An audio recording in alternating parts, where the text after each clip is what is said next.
गोविंदा गोविंदा व्यंकटरमणा गोविंदा गोविंदा. मी आपणास आज TTD बद्दल माहिती देणार. याच्यात सिनियर सिटीजन कसे बुक करावे आणि सिनियर सिटीजनला वय काय आहे आणि त्यामध्ये हँडिकॅप कोटा कसा आहे आणि त्यामध्ये मेडिकल कोटा कसा आहे. सिनियर सिटीजन 65 वयाच्या वर जर असेल त्यांनाच तिकीट बुक करता येतो, त्यांच्या आतल्यांना सिनियर सिटीजन बुक करता येत नाही. 65 वयावर जे असतात त्यांच्या बरोबर एका व्यक्तीच नेता येतो, ते स्वपत्नी. त्यांचं एज 50च्या वर असेल तर त्यांना बुक करता येतोय.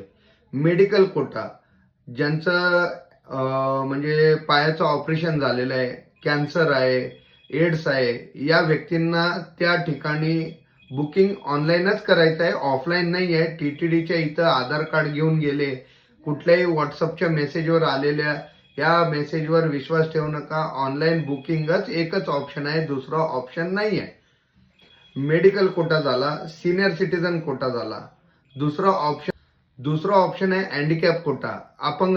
अपंग असलेल्या व्यक्तींचं एज काही असो, त्यांच्याबरोबर जाणाऱ्यांचे वय 18च्या वर पाहिजे, त्यांना बुकिंग करता येतो. हँडिकॅपचं कोटा सर्टिफिकेट तुम्ही सिस्टीममध्ये ज्यावेळेस बुकिंग करताना अपलोड करावं लागेल, त्यावेळेस आपण बुकिंगला प्रोसेस करू शकतो आणि बुकिंग होऊ शकतो. आणि हे फार लवकर 2 ते 5 मिनिटातच हे तिकीट पूर्ण महिन्याचे संपतात. त्यासाठी सर्व सुनियोजित करूनच, ऑनलाईन बुकिंग करूनच तिरुमला येथे दर्शनास जावे. विदाऊट टोकन, विदाऊट दर्शन घेणं अवघड आहे. बुकिंग करून गेलेलंच उत्तम आणि सोयीस्कर आहे. गोविंदा गोविंद.